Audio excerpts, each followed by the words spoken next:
por prazo. 307.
Agora vamos aguardar que dos céus o Senhor envie o conselho da sua palavra. Deus seja louvado. Amém.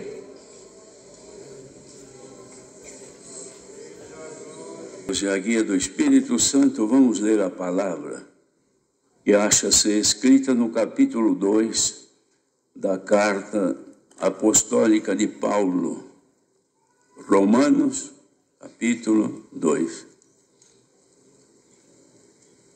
Com a ajuda de Deus. Portanto, és inexcusável quando julgas, ó homem, quem quer que sejas, porque te condenas a ti mesmo naquilo em que julgas a outro. Pois tu que julgas, fazes o mesmo. E bem sabemos que o juízo de Deus é segundo a verdade sobre os que tais coisas fazem. E tu, homem, que julgas os que fazem tais coisas, cuidas que fazendo-as tu escaparás do juízo de Deus? Ou desprezas tu as riquezas da sua benignidade e a paciência e longanimidade, ignorando que a benignidade de Deus te leva ao arrependimento? Mas segundo a tua dureza e teu coração impenitente, entesouras ira para ti no dia do juízo, no dia da ira e da manifestação do juízo de Deus, o qual recompensará cada um segundo as suas obras, a saber, a vida eterna aos que, com perseverança em fazer bem, procuram glória e honra e incorrupção, mas a indignação e a ira aos que são contenciosos e desobedientes à verdade e obedientes à iniquidade. Tribulação e angústia sobre toda a alma do homem que obra o mal, primeiramente do judeu e também do grego. Glória, porém, e também do grego, glória, porém, e honra e paz a qualquer que obra o bem, primeiramente ao judeu e também ao grego.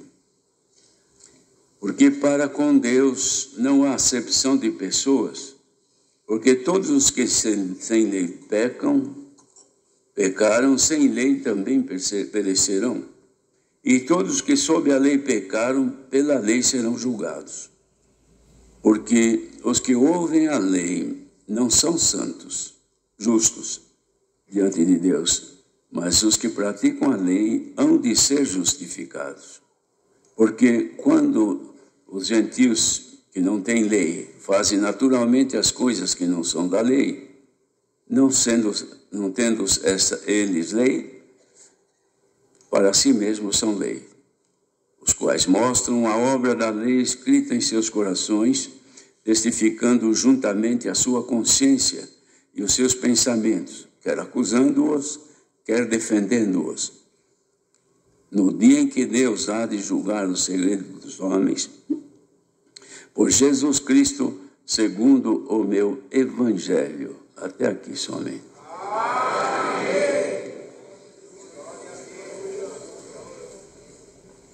Aqui, irmãos, o apóstolo faz aqui uma pregação forte contra a forma de viver dos judeus convertidos, judeus que foram chamados à graça, mas que traziam consigo costumes e, às vezes, também pessoas que se sentiam superiores a outra, não olhando para dentro de si os seus defeitos, os seus erros, os seus pecados,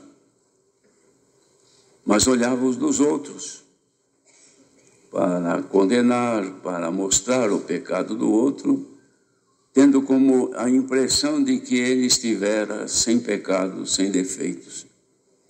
Então o Senhor dava do apóstolo escrever, portanto, és inexcusável quando julgas o homem,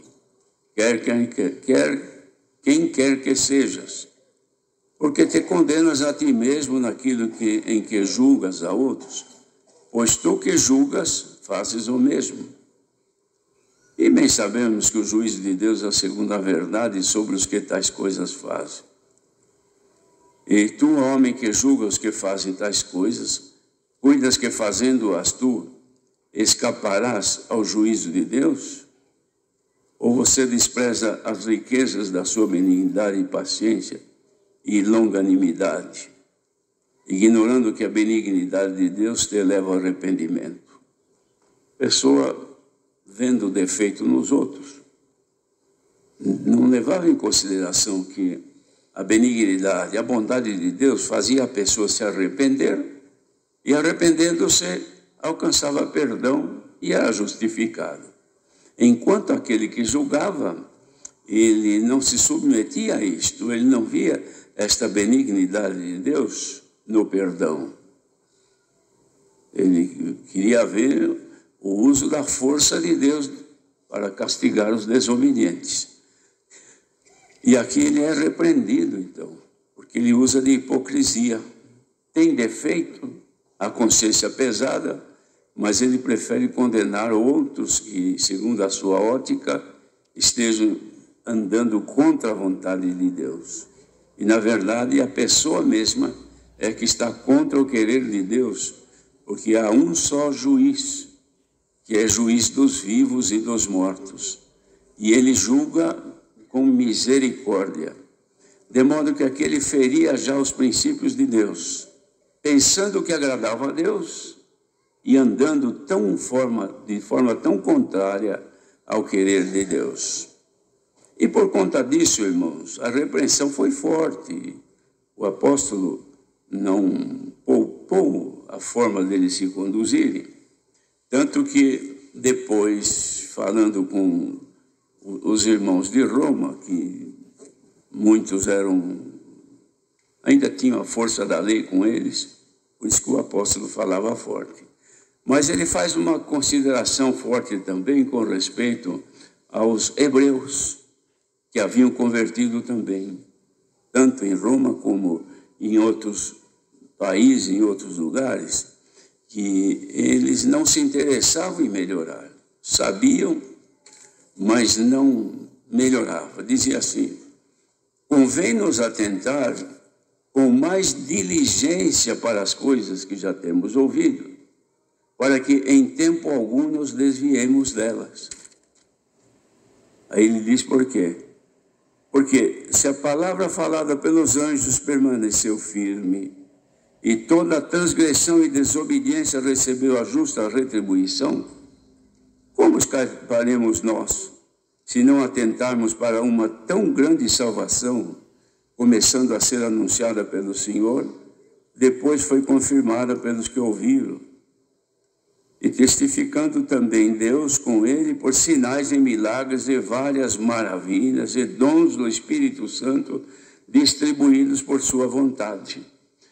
Aqui, irmãos, o que o Senhor faz é um chamamento para que todos nós, conhecedores da palavra, ensinados como aqui ensinou os irmãos de Roma, que disse que nós, portanto, nós não temos como excusar-nos diante de Deus, não há desculpa, se nós não observarmos fielmente a palavra, não vendo os defeitos em nós, mas vendo nos outros, acusando este, acusando aquele, falando mal deste porque apareceu na mídia, falando mal daquele porque não apareceu. Enfim, motivos para falar bem e falar mal existem abundantemente. E pessoas que gostam de falar dos outros terão motivo de dia e de noite para falar bem ou mal. E para falar bem já é mais difícil, e para falar mal já é mais fácil, e parece que preenche mais o ego de quem fala o mal do que quem fala o bem. Isto é o defeito da natureza humana, que ele deve ser corrigido.